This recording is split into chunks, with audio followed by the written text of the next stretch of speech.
And we are live. Welcome to CRT Gaming Podcast, episode number 13, F-Zero GX on the Nintendo GameCube.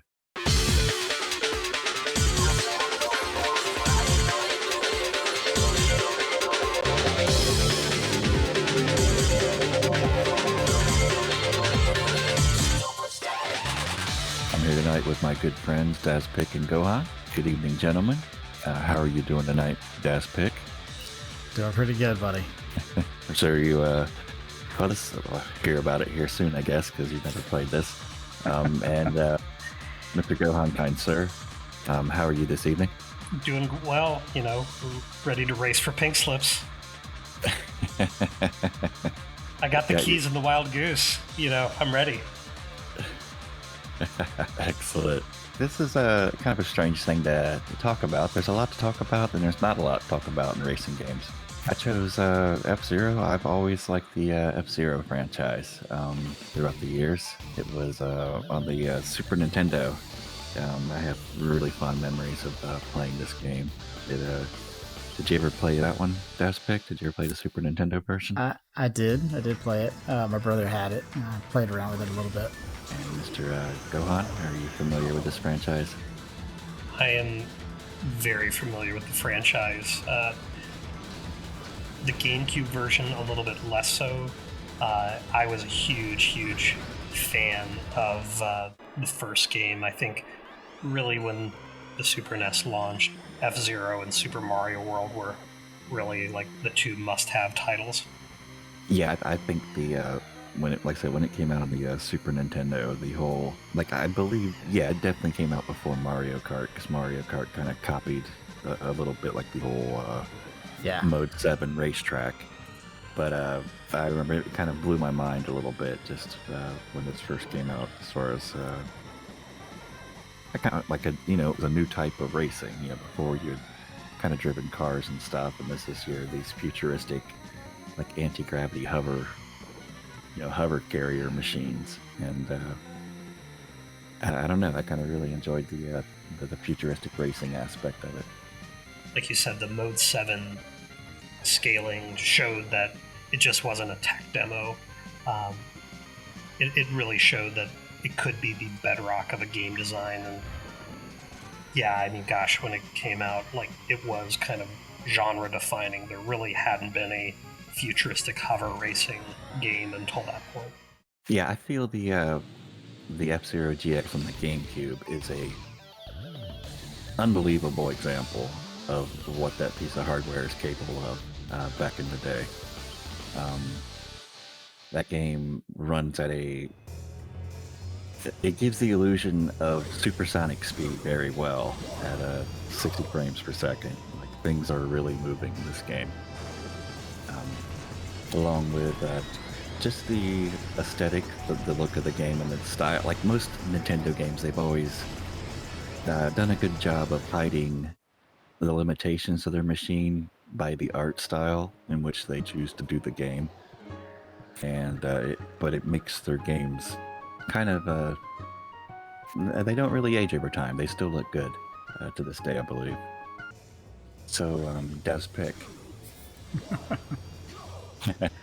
Let's give your initial thoughts of the F-Zero GX. How did it treat you? Okay. So there's a reason I never played this game. I remember when you called me over, I think you showed me this and Resident Evil remake at your apartment. And on a technical standpoint, it's really freaking awesome. I mean, it's a great looking game. It runs hella fast. But I never really enjoyed F-Zero that much. I like actual cars. I never really got into hover cars that much. It's just one of the same reasons I didn't really I liked Wipeout, but I didn't lose my mind over Wipeout. You know what I mean? Okay. So I know it's an unpopular opinion, kind of like everybody thinks The Fifth Element is one of the greatest movies ever. I hate it. I don't hate this. I just didn't enjoy it. It's just not my bag. And I tried. I mean, and I'm also not good at it. The supersonic speed, my brain or hands cannot deal with that. And like the fifth race of the Grand Prix, I was just like, all right, I'm not getting past this. I cannot manage this. So I mean, it's not that the game is bad. It never really did anything for me. Like looking at it, like watching somebody play it that's good at it is cool as shit. I'm not that person. And yeah, you know, like I said, I mean, even the first F-Zero, like I looked at it and I was like, technically, I was like, yeah, it's cool as hell, but it just doesn't really do it for me. I don't pick it up and go, yeah, I can't wait to play this some more. It's like, yeah, it's cool, and you know, move on. And just I don't know what it is, man. They never grabbed me. So you're just telling me you have a bad taste in games, is what I'm finding out now. You can go that way if you want. As if I didn't know this already. I should have known. You know, I'm sure there's shit biscuits you like that I like. But everything I like is amazing.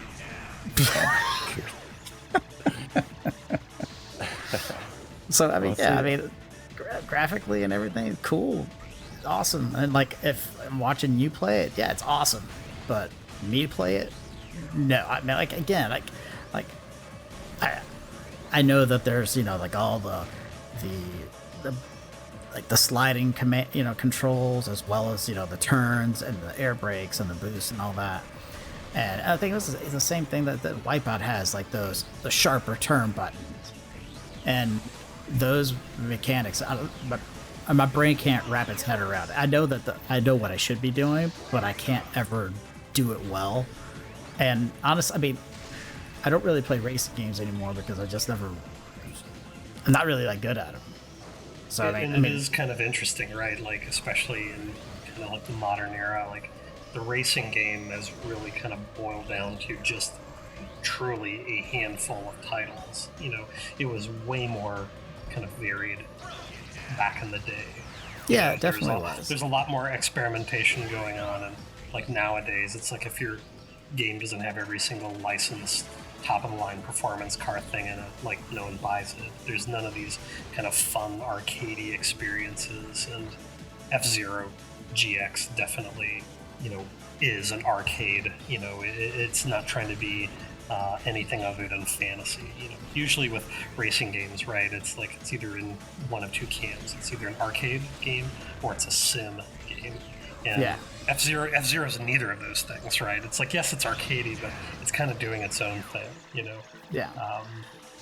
Like, I think Burnout Paradise was the last racing game that I really enjoyed. And I didn't enjoy it for the racing. I enjoyed it because I was smashing the shit out of cars into other cars. That I enjoyed. Side of it. Yeah, the mayhem. Like, how many buses could I total in this car accident that I'm about to cause? And how many cars could I destroy after I smash this fucking bus? That I enjoyed. The racing part, I played for maybe 10. I mean, I got really far, and then I lost my save. I was like, I can still crash the cars, so screw it. But yeah, I mean, you know, it's cool. I'm glad you like it.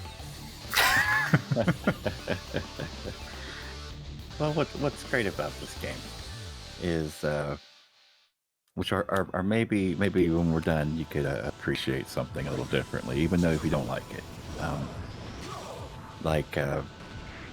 One thing about this game, like you mentioned cars, you know, I like car racing too, but the difference is all these car racing, like Gohan said, you know, they're going after the big licenses, like you gotta have, you know, a Porsche, yeah. you know, etc. Yeah. But those are all made by, you know, that's not coming out of Japan. Nope. Like the F-Zero, you know, like we have like a cast of crazy characters that are driving these hover bikes in this weird little universe they created just for this. Like you won't find anything like that in any of those other types of games.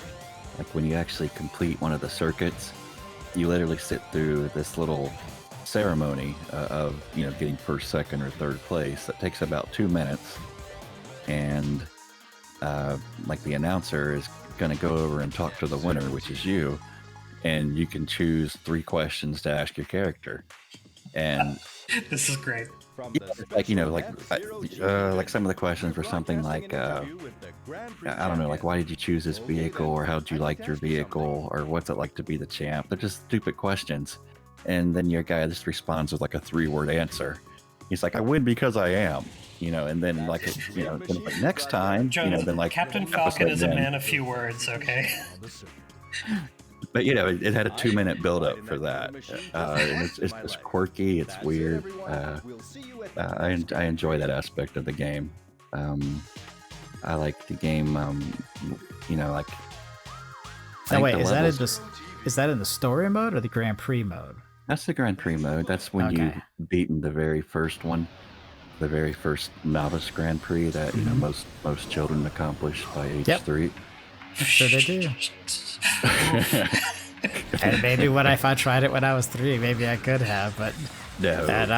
You have to look at this game like this game is a little harder than the other F-Zeros, but if you think about it, I mean, let's call it out. I mean, this, to me, the thing that is 100% true, plus one what you just said, Jones, it has Sega racing difficulty. Okay, this isn't a Nintendo racing difficulty. This isn't Mario Kart where you can kind of slalom your way to the finish. Like, this is hard fought. Yeah, this is actually this game was formed with a partnership between Nintendo and Sega. I was gonna ask you about that because I saw the Sega come up with a title screen. And I was like, this is a fucking Nintendo game. No, actually, Sega, Nintendo, and Namco reached this agreement pact to use a certain piece of hardware that was a GameCube, and it was called the Triforce. And out of that, kind of a business alliance, they decided they were going to make the F-Zero franchise into an arcade game that would be an arcade game, but then also it'd be a console game, kind of like how the Neo-Geo was. And something to keep in mind, right, is like, sorry to jump in, but like, versus the United States, game centers in Japan were still very, very popular in the early 2000s. Like, the arcade scene had already died out in America, but game centers were still, big business back then. Oh, yeah, definitely. It was just a shame. I've only seen one of these machines with my own eyes in an arcade in my lifetime. But yeah, so it was basically developed by a company called Amusement Vision. It's like when the game starts up, you'll see like an AV. That's what that stands for.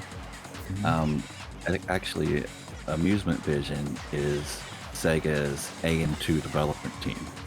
So it was licensed Nintendo property to Sega to make this. And I mean, that's a dream team right there. I mean, that's just like the planets aligning.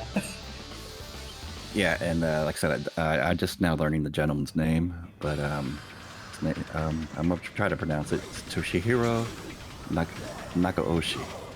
I pronounced it, that's hopefully correctly. If he's listening, tell us if that's right. Let us know, buddy. But he was like the producer/director of this game.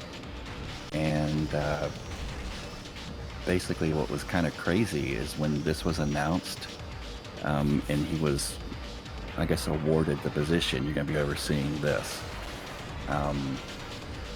The original F-Zero had such a big effect on him that he liked it so much. He said it was the game that actually taught him what a game should be. He immediately stepped down in fear that he would somehow dishonor this franchise by doing whatever he was going to do to it. He was that scared of touching this property. and like, to think that someone's like as humble as this guy is, like, look at like his resume, like Nagoshi's resume. It's insane. Daz, you're talking about like virtual racing. Like, this guy worked on virtual racing. He worked on Virtual Fighter. He worked on Daytona. He worked on the other Virtual Fighter games. He worked on Shenmue. Like, that someone who has had that history when it came time to like work on F-Zero, he like humbled himself before it. I mean, like, I think that says something. He bent the knee to like this great thing, and I think that's really important. You know, in an industry where people grab licenses and run with it, it was cool that someone that got it and appreciated it. Yeah, like who would turn down an opportunity like that nowadays? You know, that somebody would do it in a heartbeat and they'd make a big, giant, steamy Duke wad. And then Shigeru Miyamoto had to come to him, like kind of pull him aside and say, "No, man, you know, you got this. You can do this. I believe in you." So he comes back and pep talk from Miyamoto. Yeah, pep talk. And Miyamoto was just the basically executive producer. So he kind of, you know, every now and then would get something to look at, have feedback on it. But, you know, outside of that, it's an all Sega game. And like I said, it was made for the arcade. So like the arcade, that transition literally carries over to the home version. So, you know, the arcade's wanting to eat your quarters. This is trying to make you work for it. Like each level is you kind of got to think of each level, you know, like in any other game, like it's a boss. You have to figure it out. It's not just, you know, I'll piddle through it and that's what I get. It's like, no, you gotta play this a few times and figure out how to get through it. Each one's got its own little trick. I believe you. Now, what is kind of crazy is, I think the game looks great. This game is actually running on the Super Monkey Ball engine. I thought that was kind of crazy. If you guys ever played Super Monkey Ball. I mean, wow. I remember it. I don't remember. I never played it. It was fun and interesting, but it's not like, you know, hey, what's some great graphic? You know, give me some great graphics from the past. Daz, Monkey Ball's not coming up. No, and honestly, like thinking about how Monkey Ball can be turned into this insane like white knuckle racing game, like those aren't exactly sane game designs. It's not like they're making the Quake engine and they're making another FPS. Like they're taking some pretty radical, you know, changes, you know, and the fact that the engine could do that is pretty impressive. Yeah, that kind of blew my mind a little bit. Yeah, it's hella impressive. I mean, looking at it and how fast everything's going, it's bad as shit. Just my hand-eye cannot manage that anymore. It's too damn fast. I ended up just grinding my ass against the freaking wall on one of those freaking tracks, and it was like, and then it would have such like a 90-degree turn, and yeah, it was feels mildly infuriating. So, but again, I get why people like it. I get it. I totally get it. It's just not for me. But it does, you know, I do want to hear about more of the quirk though. Well, like there's a drought of these style games. Like either, you know, like I said, you like regular racing, or maybe arcade racing, or you know, I don't know what to call this, like futuristic anti-gravity racing. You know, I don't know. But like as far as this style sci-fi goes, racing. yeah, you're F-Zero. very limited. you have you know, F-Zero. Yeah, Wipeout. You have the Wipeout. Yep. And the only other game I know like it is called it's a Fast RMX for the Switch, and I think it was like Fast Racing Neo on the Wii U. It's okay. This is kind of sad, Dazpick, because you don't like this type of game, but the Fast RMX is like, it's more like Wipeout. Like, you know, it looks a lot like Wipeout does, but the difference is you have two different colors. So there's like a blue and a yellow, and you can change your vehicles, like whatever it is, like field of energy to blue or yellow. There's a Ikaruga kind of gameplay mechanic, you know, with it. Makes it even harder. Just what you need when you go at 1,000,000 miles a freaking hour. Yeah, that's what you need. But, yeah. Isn't Red is Red Out like one of these also? Red Out. Yeah, I never got to play that one. Okay. I've never played that one either. All right. I don't even know what that is. I probably just. I think there's a VR version of it on PlayStation. Well, you were talking about it earlier, Jones. Like, when it comes to the old SNES game, the N64 game, the GameCube version of F-Zero, there's a lot of personality in it. When you played Wipeout, probably the closest comparable game to it, it had all the cool Designers Republic art direction, and it had the cool, like, late 90s, early 2000s, kind of rave, big beat music. But it didn't have a whole lot of it didn't have a whole lot of character personality, and that's one of the big hooks with F-Zero is the cars had their own personality, and their pilots had their own personality, and it had this very kind of fun comic book quality, to it, which was, Nintendo always did really good family, friendly kind of stuff, and I think just in terms of presentation, it just had so much personality, and that was one of the things that people kind of associate with it. People associate, the music with Wipeout and the cool 3D engine and the weapons, and what it did to kind of further the sci-fi racing genre. But I think one of the things that immediately, was had a lot of appeal for it was kind of cracking open the manual and learning about these kind of comic book character, pilots and their cool vehicles that they drove around in. Oh yeah, one of the just a lot of little touches, things I like about video games are just the small little touches that all add up, into being a bigger product. Like if you ever watched like I said, I like the visuals in this game. So on some of the cooler levels, I'll watch the replay because you can watch it from different angles and stuff. And I love seeing the little dudes in the cars, driving, and they're leaning left and leaning right. Just something stupid like that to me adds a lot in. I can look and there's Captain Falcon, I see him looking over next to Mr. Pico. The true hero of the story. Pico is the true hero of F-Zero. Captain Falcon, the doctor. No. Samurai Goro, it's all about Pico. I was a Falcon driver. All right, actually, I drove the Blue Falcon. I was Captain Falcon. Yeah, there's so much variety in the characters. I mean, I think after you unlock some people, there's close to 40, different, personality characters you can be, or in vehicles you can drive. I think that was really one of my only big. There's like a couple like nitpicks with that F-Zero GX, and I think that might have been one of them. Is when you make a Smash Brothers or you make like a King of Fighters game, you're like bringing in 10 years of characters and different IPs, and they went to a really high number of characters. They went to a really high number of cars that you could have, and because there were so many, it really didn't give any of them as much personality that they used to have. Not to say that you have to just keep it to 4 cars like in the original game, but going to 30 was almost like kind of decision, selection overload.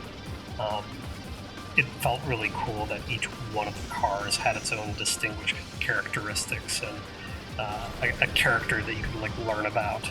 When it gets to be 30 or 40, it's kind of like information overload a little bit. Yeah, each vehicle did actually drive differently. Each vehicle felt different to the next, just as far as like the speed or the boost. Because I think they had so many vehicles because you could actually interact with the arcade machine with your memory card. Like you can go to put it in the arcade machine, unlock a vehicle, save it to your memory card, and take it home. Or, vice versa. You unlock something at home, you can take it to the arcade. That's a really cool feature. I do remember that, as you mentioned. I moved to a larger city around this time that had bigger arcades in it, and while it didn't have the big, crazy cabinet, cockpit, F-Zero, it did have a standalone kind of cabinet. And one of the things that I just thought was so cool was just being able to like use your memory card to kind of it was, you could play the game at home, you could play the game at the arcade, and there's like only special content that you could get by unlocking this stuff, which I thought was like a really cool way to. They're trying to make this whole like Grand Prix kind of feeling happen, not only at home, but in the arcade. But at the time, and this is one of the things that the designers wanted to do was create like a LAN version of this that worked at home, or a network version, and I think that would have been the second piece that would have made this whole Grand Prix thing a reality. It's like the fact that you could like be network connected at home, be network connected at the arcade. I think that would have, it's kind of interesting to think about, like if they had a few of those things, where the GameCube would have gone, with more titles. Nintendo was a little gun shy about online at this time, Not at all. What would have happened if they kind of committed to that? I think back in that day, though, the infrastructure wasn't there to maintain something at that speed. There would have been a shitload of lag. Yeah. To give you an idea, like how far this game goes, is initially there's 3 cup like racing circuits. You see there's like a Ruby Cup, Sapphire, and Emerald. Once you actually get through Emerald, it then unlocks a Diamond Cup, and then after Diamond, an AX Cup unlocks, and that is all the racetracks from the arcade game, the F-Zero AX. That's and cool. It is cool. I beat this a long time ago, but I that's impressive to me. I do not have it. This is a hard game, Jones. I mean, like, this is that is an impressive thing. That is a check. That is a notch on the gun belt. Yeah, like the Emerald Cup, which is the 3rd one that's available. The last race. It has my number. I can't beat it. I tried hard. But like I said, I can breeze right through the first 2. It's just I'm hitting a wall, like in a game and literally as well. I'm smashing right into a wall.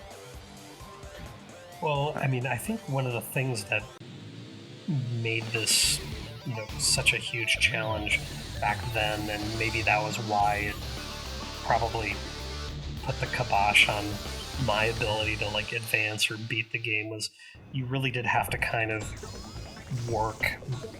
You really had to put effort into the garage and the ticket system, and trying to squeeze every last bit of horsepower out of the car using the garage and all the stuff and all the customization inside there. Yeah, it's all about going as fast as you can in this game. Like, your vehicle can handle bad. You can compensate for bad handling. Its boost may not be the fastest. It could be slow boost. But if you have the fastest vehicle, because you will hit straightaways. And those straightaways, it's all about getting going as fast as you can to get in the head of the pack, or at least catch up to them. That way, like if you bang into a wall, you slow down, but you can immediately use your boost to get you back to the top speed where you're faster than the other players. And like I said, it really is like every level is, almost like a boss. It's got its own intro when it starts. It's letting you know, hey, you're going to be here a minute, figure me out.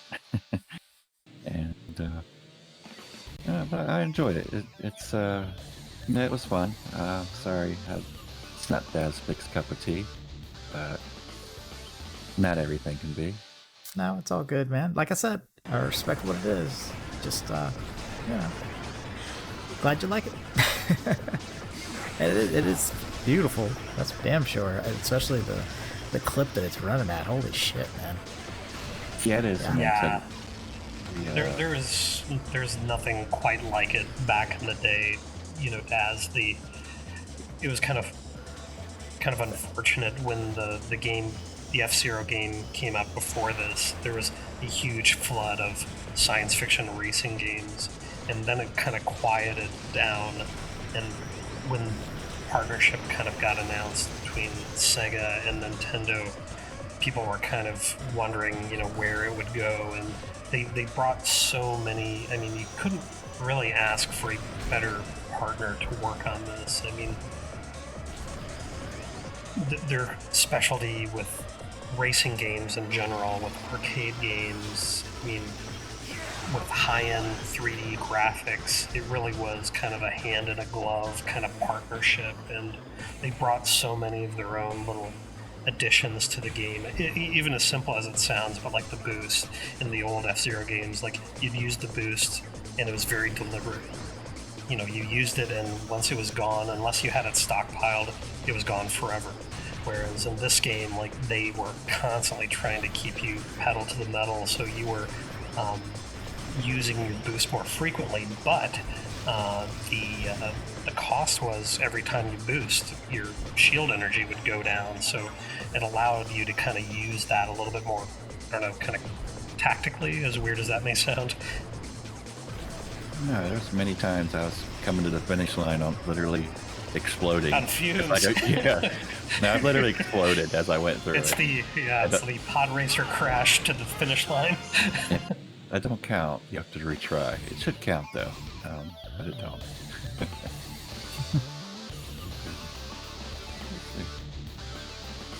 One thing I did enjoy a lot about this game is the music. Did the music do anything for you, Mr. Daz? I was pretty frustrated with the walls, so I wasn't really paying attention to the music. I was pretty pissed off. Just not being able to manage it was really getting on my nerves. So I put it down in frustration every time that I stopped playing. So I was like, it didn't bother me. But I was more focused on trying to keep my eyes focused on what the fuck was in front of me. And that was hard to do. So. Well, I enjoy it. It's got a lot of they're not really remixes. They're kind of like tribute songs almost to older tracks from the original F-Zero, with a little bit of kind of ravey house music thrown into it. I think it was very fitting for the game. That's cool. Yeah, the soundtrack really was like a cool blend of the original, like you were saying, Jones. There was like this tribute kind of quality to the music where they're paying homage to the old titles, but they're also bringing their own Sega spin on it, right? And did Koshiro do it too? No. The two guys. It was two composers that worked on the music for this game.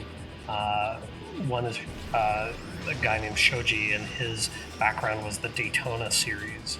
And the other guy, his name is Kasho, and he worked predominantly on the Gran Turismo series. And that's kind of awesome, right? I mean, you're taking like this bedrock of awesome Nintendo chiptune music, and then you have the guy from Daytona and Gran Turismo making like their interpretation of that. So, and plus, like, I think Sega around this time, Phantasy Star, and even like stuff that they were doing on the Dreamcast, there was like a really nice era of a Sega sound for music, and the music is a big part of why I like this game, definitely. Yeah, you definitely had the I'll give it another listen.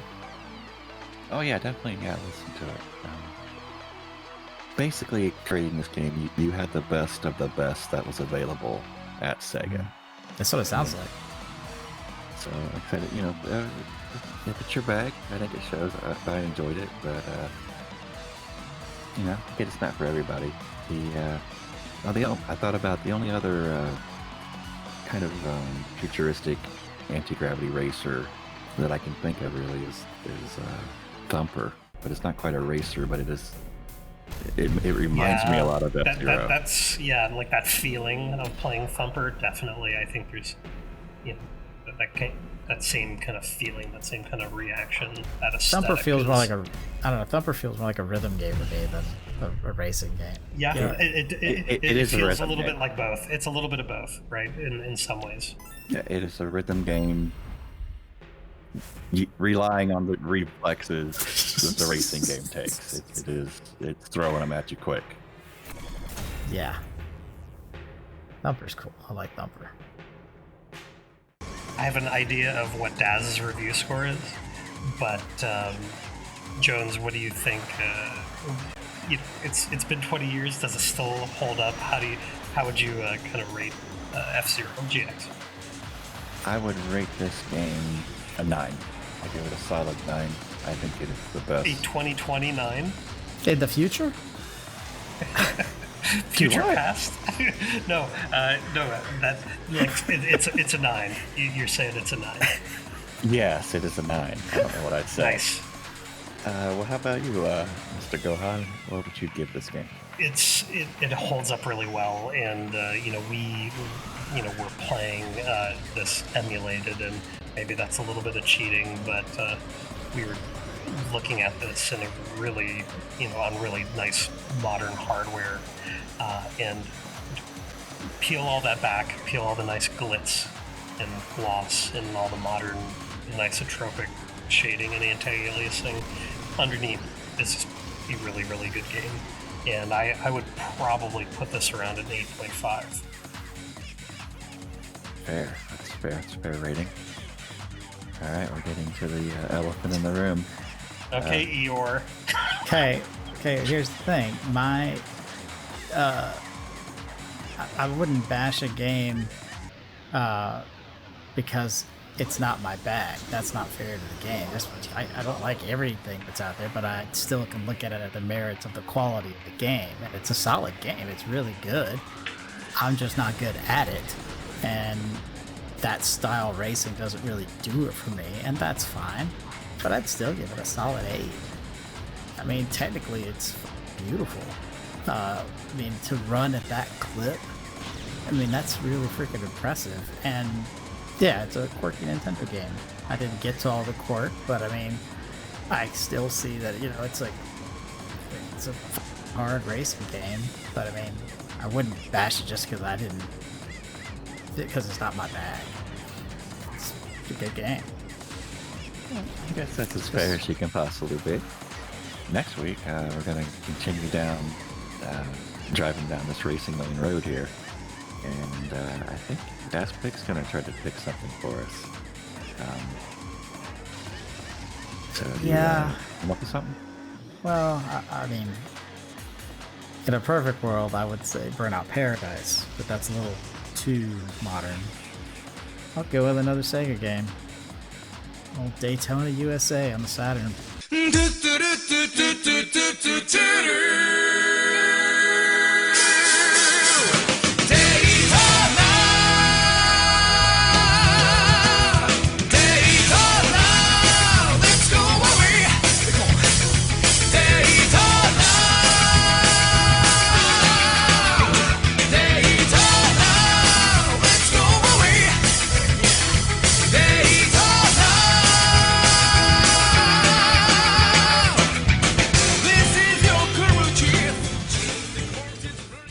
Daytona.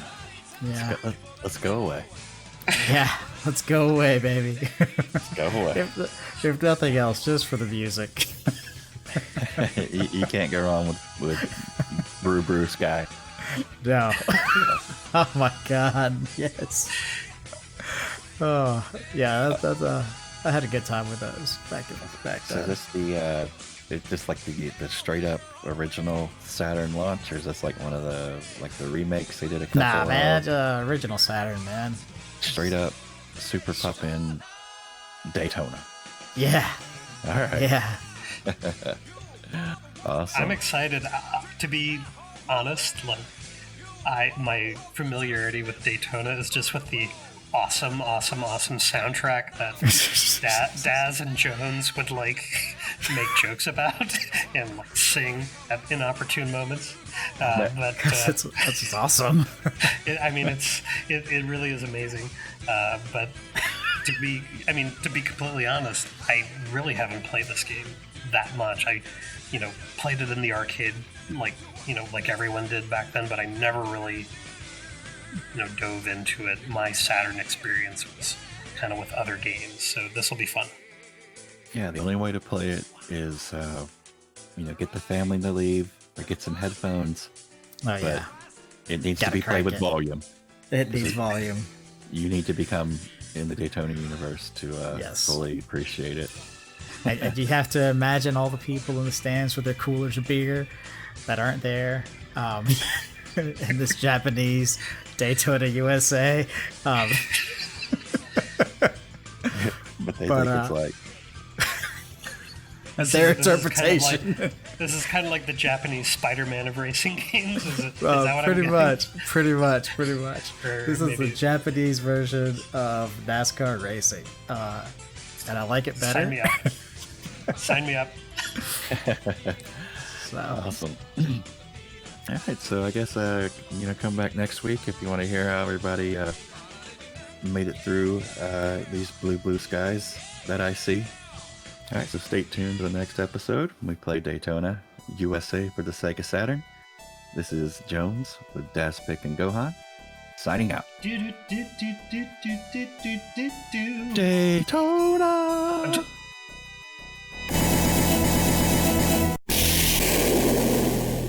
Game over, yeah!